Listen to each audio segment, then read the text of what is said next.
Sir ఇప్పుడు 90s, 80sతో చూస్తే ఇప్పుడు చిన్న పిల్లల్లో ఐసైట్ అనేది ఎక్కువగా వస్తుంది.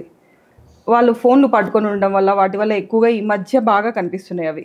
ఇంకొకటేంటి అంటే పుట్టడంతోటే కొంతమంది పిల్లలకి ఇంతింత సోడా బుడ్డి అద్దాలొస్తున్నాయి. పుట్టడంతోటే. వాడు యూకేజీలోనే ఉంటాడు, అవి పెట్టుకొని పోతాడు.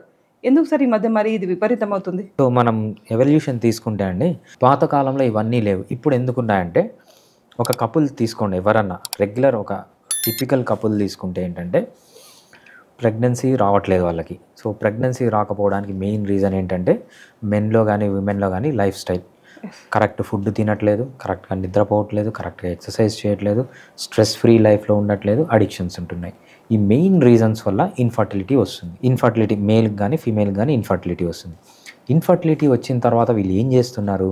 ఇన్ఫర్టిలిటీని 2 రకాలుగా తీసేయొచ్చు. ఒకటి, మీ లైఫ్ స్టైల్ అంతా చేంజ్ చేసుకొని ఇన్ఫర్టిలిటీని క్యూర్ చేసుకోవచ్చు.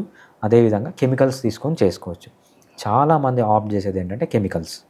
కెమికల్స్ అంటే ఏంటి? హార్మోన్స్, పిల్లలు పుట్టడానికి హార్మోన్స్, స్పెర్మ్ రావడానికి హార్మోన్స్, ఫర్టిలైజేషన్ కోసం హార్మోన్స్, మెకానికల్ ఎయిడ్స్ ఇవన్నీ వాడుతున్నారు.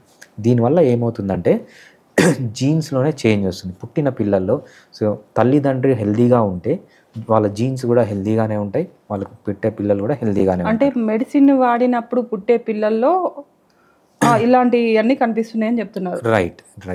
సో, మెడిసిన్ వాడేది ఎప్పుడు వాడుతున్నారు? ఇది పిల్లలు పుట్టక ముందు ఫర్టిలిటీ కోసం. ఫర్టిలిటీ కోసం. పిల్లలు గర్భంలో ఉన్నప్పుడు ఏం చేస్తున్నారు? మళ్ళీ హార్మోన్సే. సో, వాళ్ళకి బీపీ పెరిగిపోతుంది, ఎక్సర్సైజ్ లేదు, బీపీ పెరిగిపోతుంది, దానికి మెడిసిన్స్. ప్రొజెస్ట్రాన్ హార్మోన్ సరిగా డెవలప్ కావట్లేదు, దానికి మళ్ళీ బయట నుంచి ప్రొజెస్ట్రాన్ తీసుకుంటున్నారు.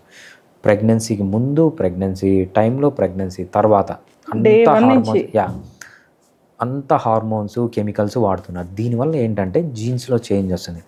దాన్నే లేటెస్ట్ ఎపిజెనెటిక్స్ అంటామనమాట. ఎపిజెనెటిక్స్ అంటే మనకున్న జీన్స్ మాడిఫై అవుతాయి. మన అలవాట్ల వల్ల మన జీన్స్ మాడిఫై అవుతాయి. సో, మన అలవాట్లు ఏంటి?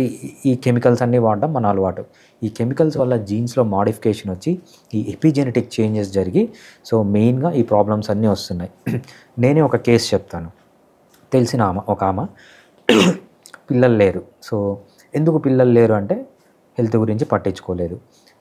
మంచిగా కార్బోహైడ్రేట్ ఫుడ్ తినడము, జంక్ ఫుడ్ తినడము, ఒబేసిటీలు, తర్వాత పీసీఓడీలు, ఫైబ్రాయిడ్ యూట్రస్లు, తర్వాత బల్కీ యూట్రస్లు, నెబోథియన్ సిస్ట్లు, సో అన్నీ ఇవే అనమాట. పెళ్ళికి ముందు. పెళ్ళి తర్వాత ఏమైంది? పిల్లలు కావాలంటే అప్పటికన్నా వీళ్ళు లైఫ్ స్టైల్ చేంజ్ చేసుకొని మంచిగా హెల్తీగా తయారై పిల్లలు కంటున్నారంటే లేదు. అర్జెంటుగా పిల్లలు కావాలంటే ఏంటి? షార్ట్ కట్స్ అంటే ఏంటి? మళ్ళీ హార్మోన్స్. ఫర్టిలిటీ సెంటర్లకు పోండి, హార్మోన్స్ వేసుకోండి, తీసుకోండి. 7 ఇయర్స్ హార్మోన్స్ తీసుకునింది ఆమె.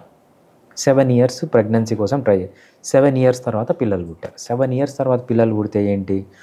మీరు చెప్పినట్టే సోడా బుడ్డి అద్దాలు, స్కిన్ డిసీజ్లు, ఆటిజంలు, ఏడిహెచ్డీలు, ఇవే పిల్లలు బయటకు వచ్చారు ఆమెకి.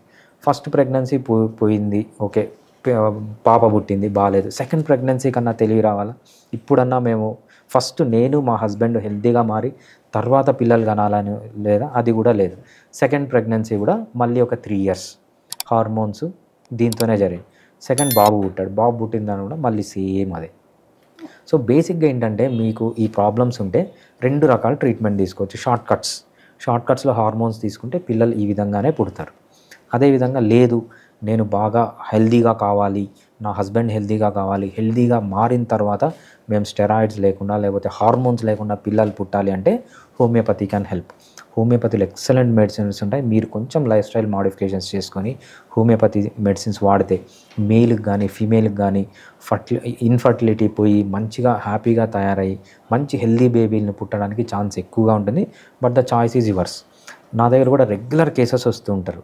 సో, కొంతమంది సార్ మేము అలోపతి ట్రీట్మెంట్ తీసుకున్నాం ఫర్టిలిటీలో అయినా కూడా రావట్లేదు. నేను ఒకటే చెప్తాను, మీరు షార్ట్ కట్స్ కావాలంటే నా దగ్గర రాకండి. లేదు, మిమ్మల్ని మీరు హెల్తీగా మార్చుకొని తర్వాత పిల్లల్ని కంటారంటే 1 ఇయర్ పట్టచ్చు, 2 ఇయర్ పట్టచ్చు, 3 ఇయర్ పట్టచ్చు.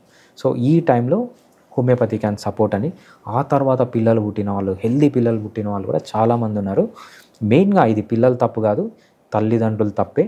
వాళ్ళు సరిగా ఫుడ్ తీసుకోకపోవడం, రెస్ట్ లేకుండా ఉండడం, ఏవైతే మనము చాలామంది ఆల్కహాలు, డ్రగ్ అడిక్ట్లు వీళ్ళే ఉన్నారు. సో, ఈ జనరేషన్‌ని మీరు టచ్ చేయండి. ఆల్కహాల్ తాగని విమెన్ గానీ, మెన్ గానీ లేరు.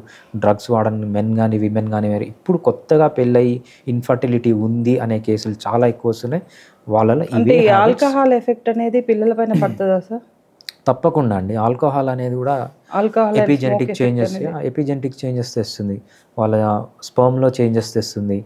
సో, వాళ్ళ ఎగ్‌లో చేంజెస్ తెస్తుంది. ఓకే. సో, ఇవన్నీ లీడ్స్ ఇంటూ ఏడీహెచ్‌డీ గానీ, ఆటిజం గానీ, సైట్ గానీ ఇంకా చాలా డిజార్డర్స్‌కి ఇది రీజన్ అనమాట. ఓకే. ప్రెగ్నెంట్‌తో ఉన్నప్పుడు మదర్ సరిగ్గా తినకపోయినా ఆ ఎఫెక్ట్ పిల్లల పైన పడి వాళ్ళకి ఐసైట్ లాంటి, స్కిన్ డిసీజ్ లాంటివి వస్తాయా సార్? రైట్. సో, ప్రెగ్నెన్సీలో మదర్ ఏం చేసినా, సో, హార్మోన్స్ వాడినా, లేకపోతే సరిగ్గా తినకపోయినా, ఎక్కువ తిన్నా, ఎంత తినాలో, ఏం తినాలో అది తినకపోయినా, సో, ఏ చేంజెస్ ఉన్నా కూడా ఎపిజెనెటిక్స్ చేంజెస్ జరుగుతాయి. ఎపిజెనెటిక్స్ చేంజెస్ అనే కాదు, సో, ఫిజియోలాజికల్ చేంజెస్ గానీ, పాథలాజికల్ చేంజెస్ వల్ల కూడా పిల్లల్లో చాలా ప్రాబ్లమ్స్ అనేవి మనం చూస్తాం.